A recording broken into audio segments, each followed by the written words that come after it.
ici, là, personne n'a fait médecine. Est-ce que vous pouvez nous expliquer assez simplement? Alors, c'est pas un cours quand vous allez le faire à vos étudiants ou parler à vos patients, là. Ce sont des gens qui sont chez eux, ils vous regardent et puis de temps en temps, ils mangent un morceau. Et puis, voilà, donc on va essayer d'être simple.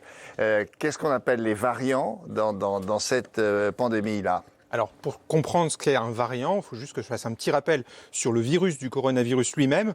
Quand on le regarde au microscope, il a une espèce de couronne. Le coronavirus, ça veut dire virus à couronne, vous voyez. Bon. Cette couronne, ce sont les petits crochets rouges. Déjà, pour comprendre, les couleurs, ça a été ajouté après. Oui, c'est artificiel. Voilà. C'est pour qu'on voit bien qu'il y a des espèces de petits piquants comme ça. C'est ça. Eh bien, ce sont ces piquants-là qui sont le plus importants. Pourquoi? Parce que ce sont grâce à ces piquants, ces crochets-là, que le virus va s'accrocher à l'intérieur de votre nez ou à l'intérieur de votre gorge et puis rentrer dans vos cellules, se multiplier, se diffuser partout dans votre corps. Donc vraiment, vous comprenez bien que plus le crochet va être efficace, plus le virus va s'accrocher et plus il va pouvoir se diviser rapidement. Et donc un seul virus, s'il a des crochets extrêmement efficaces, il sera suffisant pour vous infecter, alors que si on a un virus avec des crochets un petit peu mollassons, vous pouvez en croiser une centaine et il se passera rien. Mais nous, quand on dit le virus du coronavirus, on ne dit pas les virus du coronavirus.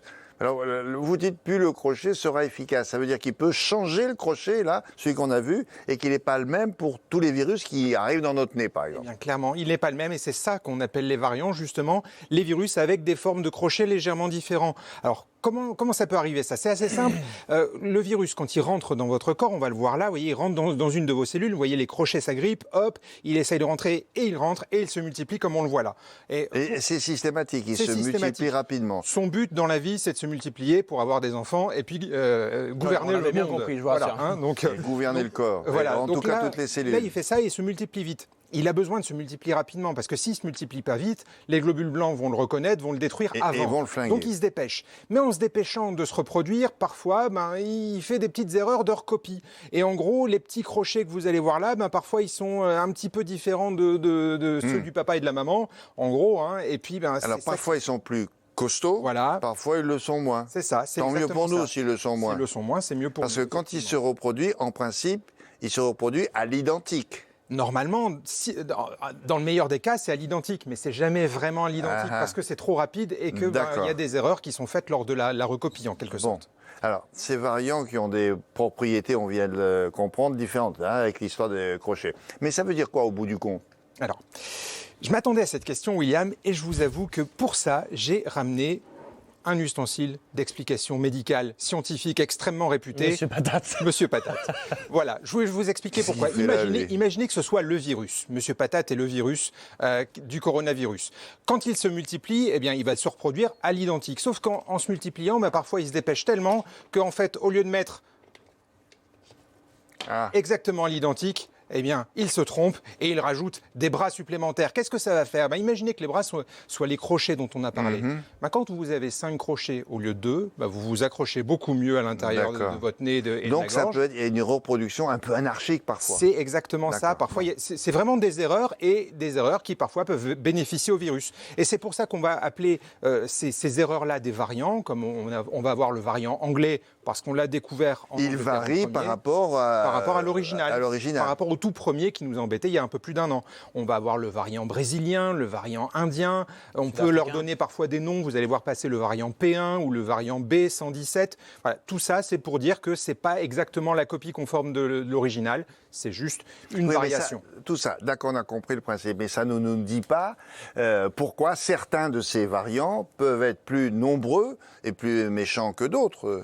Imaginez, si je prenais 2 variants comme ça, 2, Monsieur Patate là avec moi, un avec 2 bras et un avec 5. Celui avec 5, il va pouvoir s'accrocher plus facilement et donc il va être plus fort que celui avec seulement 2. Oui. Et donc, il y a certains variants qui sont plus forts, qui vont réussir à contaminer plus et donc de ce fait-là, prendre toute la place et pas laisser de champ libre pour ceux qui seraient un petit peu moins puissants. C'est pour ça qu'ils prennent toute la place. Le variant anglais, il a fait ça. Il est plus contaminant que la souche de départ du coronavirus. Et donc, comme il est plus contaminant, il a conquis tout le terrain et il a écrasé tous les autres. Si vous voulez, tous les autres concurrents ont dû s'éteindre. Céder la place. Voilà, c'est ça, c'est exactement ça. Céder la place, ça veut dire disparaître. C'est ça, en fait, les autres peuvent plus se reproduire, puisque je vous ai dit que le but du virus était de se reproduire, et comme ils peuvent plus se reproduire, ils disparaissent. Et le virus, lui, quand il a muté, quand il est devenu variant, parfois il a aussi la capacité de se multiplier beaucoup plus vite, ou alors de se rendre quasiment invisible aux globules blancs. Et donc vous imaginez bien, alors ça, quand terrible, c'est comme ça,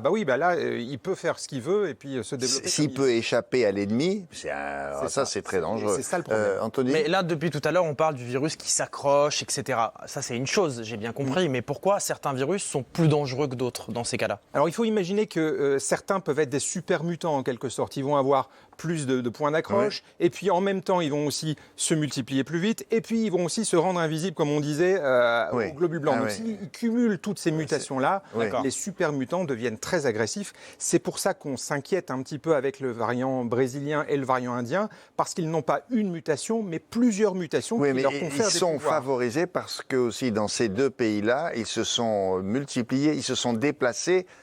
Et il y a énormément de patients, hélas, qui ont reçu ce virus, c'est ça. Tellement vite, plus il y en a, un niveau de contamination qui était tellement élevé que forcément la multiplication, plus vous multipliez, plus il y a un risque d'erreur lors de la recopie, et donc plus il y a un risque de variant. C'est pour ça qu'il faut chercher à avoir le moins de contamination possible par jour, pour qu'il y ait le moins de virus possible. Le moins de rencontres possibles, et donc le plus de vaccins aussi. Eh bien oui, parce que le problème avec les vaccins, c'est que les vaccins sont dirigés contre les bras du monsieur patate, si vous voulez, ou alors les crochets rouges que vous avez vus sur le coronavirus.